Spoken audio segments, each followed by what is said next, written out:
안녕하세요. 김성학 변호사입니다. 저는 제주 학폭 변호사로서 수많은 학폭 사안에 대해서 법적 조력을 해왔습니다. 학폭 사안 스페셜리스트로서 오늘은 학폭심의 조치에 대해서 자세히 설명드리겠습니다. 학교폭력심의위원회는 학교폭력 예방 및 대책에 관한 법률에 따라 설치된 기구로 학교폭력 사안을 심의하고 피해 학생의 보호와 가해 학생의 선도 교육을 위한 조치를 결정하는 역할을 합니다. 학교폭력 예방법 제1조는 학교폭력의 예방과 대책에 관한 필요한 사항을 규정함으로써 피해 학생의 보호, 가해 학생의 선도 교육 및 피해 학생과 가해 학생 간 분쟁 조정을 통하여 학생의 인권을 보호하고 학생을 건전한 사회 구성원으로 육성함을 목적으로 한다고 명시하고 있습니다. 이러한 목적 달성을 위해 심의위원회가 설치된 것입니다. 심의위원회는 위원장 1명을 포함하여 5인 이상 10인 이하의 위원으로 구성됩니다.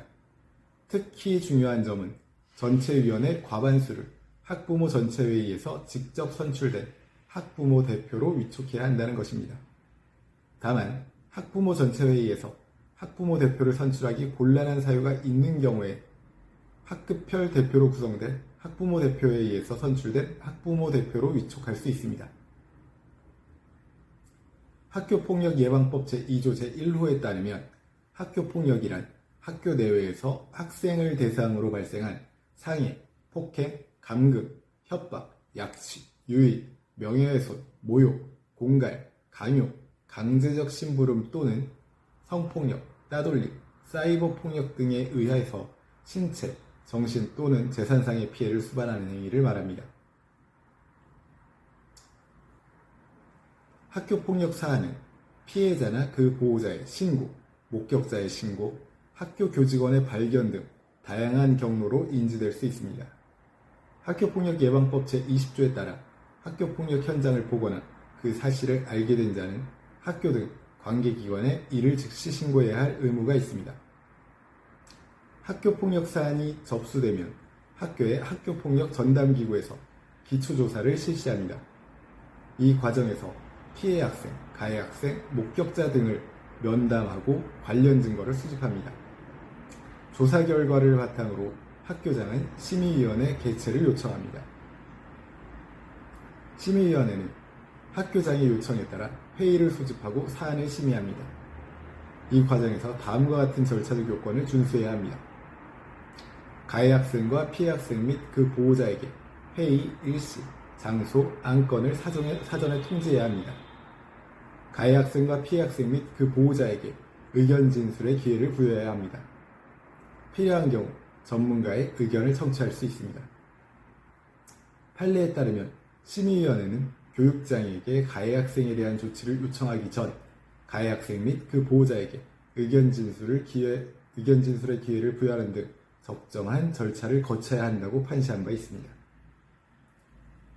학교폭력 예방법 시행령 제19조에 따라 가해 학생에 대한 조치별 적용 기준은 다음 사항을 고려하여 결정합니다. 가해 학생이 행사한 학교폭력의 심각성, 지속성, 고의성, 그리고 가해 학생의 반성 정도, 해당 조치로 인한 가해 학생의 선도 가능성, 가해 학생 및 보호자, 그리고 피해 학생 및 보호자 사이 화해의 정도, 피해 학생이 장애 학생인지 여부, 이와 같은 기준을 바탕으로 교육부 장관이 정하여 고시한 학교폭력 가해 학생 조치별 세부 기준에 따라 점수하여 조치 수준을 결정하게 됩니다. 가해 학생에 대한 조치로는 우선 피해 학생에 대한 서면 사과, 접촉, 협박 및 보복행위 금지, 학교에서의 봉사, 사회봉사, 특별교육 이수 및 심리치료, 출석 정지, 학급 교체, 전학, 퇴학 처분 등을 내릴 수 있습니다. 제주 학폭 변호사로서 강조하자면 앞서 살펴본 내용들을 반드시 숙지하셔서 학폭 사안에 대한 적절한 대응을 하시기를 바랍니다. 현재 학폭 사안으로 고민 중이시라면 언제든지 제주 학폭 변호사 김성학 법률사무소를 찾아주시면 신속, 정확한 해법을 제시해드리겠습니다. 조금이나마 도움이 되셨으면 합니다. 여러분의 권리를 지키고 언제나 신속하고 정확한 해법을 제시해드리는 김성학 변호사입니다. 감사합니다.